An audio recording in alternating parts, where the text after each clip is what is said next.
PDP ini bukan positif, bukan dikucilkan, bukan dengan cara dipisahin, bukan dengan cara dibenci. PDP ini adalah pasien dalam pengawasan yang menunggu hasil. Kayak saya kemarin masuk rumah sakit, saya gejalanya 3 yang memenuhi: batuk, demam, baru 1 hari demamnya, dan riwayat kontak dengan red zone. Ternyata di hari kedua gejala saya sembuh. Saya langsung turun status jadi ODP. Di rapid saya pertama kali saya negatif. 7 hari kemudian saya di rapid negatif, saya keluar. Sambil nunggu, nggak perlu nunggu swab kalau misalkan rapid 2 kali dalam 7 hari itu negatif terus. So PDP itu bukan pasien COVID. PDP adalah pasien dalam pengawasan yang gejalanya mirip COVID, tetapi tesnya belum keluar atau tesnya pun negatif, maka dinamakan PDP. Lah terus kenapa harus dikarantina? Ya karena tesnya belum keluar. Kalau tesnya udah keluar, ya kalau tesnya udah keluar dan negatif, dia keluar di rumah sakit. Contoh kayak Wisma Atlet. Tadi dokter TNI dari Wisma Atlet mengatakan ke saya, kalau misalkan PDP ini udah sembuh, negatif semua, dia keluar suruh karantina mandiri di rumah, jaga-jaga tidak menularkan. Ini PDP. So kalau ada kemarin masyarakat pemberitaan ODP ditolak, ODP diusir, PDP diusir, itu memalukan. Itu memalukan. Itu bukan pasien positif. OTG pun dia positif tapi gak ada gejala. Mereka akan aman kalau dikarantina mandiri. Nah kalian sebagai warga itu harusnya membantu, ngasih makan tiap hari, diorderin Gojek, nanti ditransfer. Jangan malah diusir. Nah terus siapa Mas Tirta yang harus dikarantina di rumah sakit? Yakni pasien yang tegak positif COVID dan bergejala. So kalau ada berita, Mas, teman saya positif COVID kok disuruh pulang? Karena nggak ada gejala. That's the meaning of carrier or OTG. So dia dikarantina mandiri di rumah karena nggak ada gejala. Kalau orang-orang yang nggak ada gejala dan positif COVID dikarantina di rumah sakit, ya tempatnya malah jadi penuh. Rumah sakit itu untuk orang triase merah, untuk orang triase merah yang bergejala dan PDP kuning yang bergejala, sehingga mereka harus disembuhin dahulu. So, teman-teman sekalian, pasien yang paling berbahaya, yang paling harus kita utamakan adalah pasien COVID-19 positif dengan gejala parah. Itu dikarantina isolasi.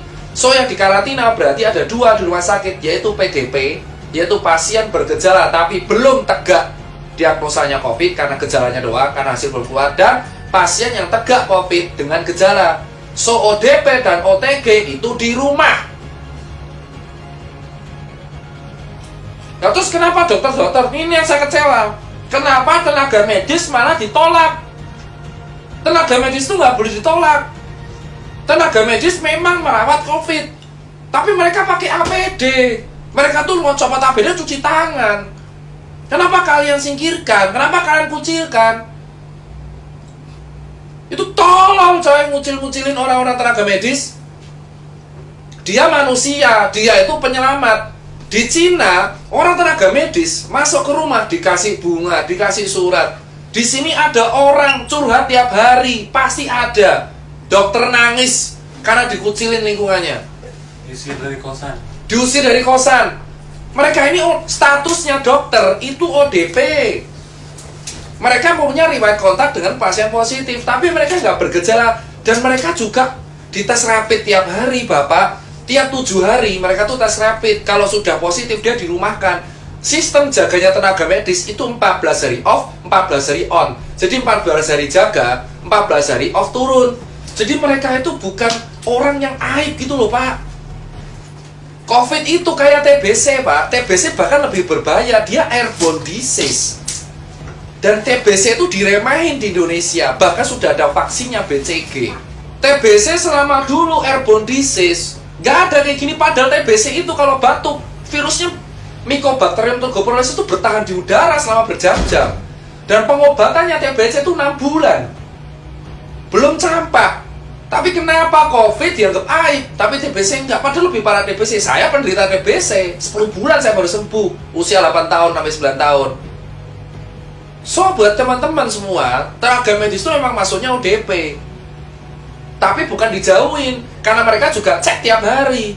Kalau ada gejala, mereka PDP di swab negatif. Sampai mereka negatif, mereka dirumahkan kalau mereka udah ada gejala. Dan mereka tuh dokter, mereka tahu, mereka nggak bisa nularin ke orang. Mereka harus jaga diri mereka sendiri. Bukan berarti ya, mereka tuh butuh support. Kita tuh butuh support. Nah ini sekarang jelas. Yang kelima apa? Jenazah. Kenapa jenazah harus ada metode khusus? Gini Pak, di undang-undang, saya lupa undang-undangnya berapa, mungkin teman-teman hukum bisa melengkapi, bahwa pada dasarnya di Indonesia, kalau ada penyakit wabah, itu ada teknik pemandian dan penguburannya. COVID itu kategorinya wabah, pandemik.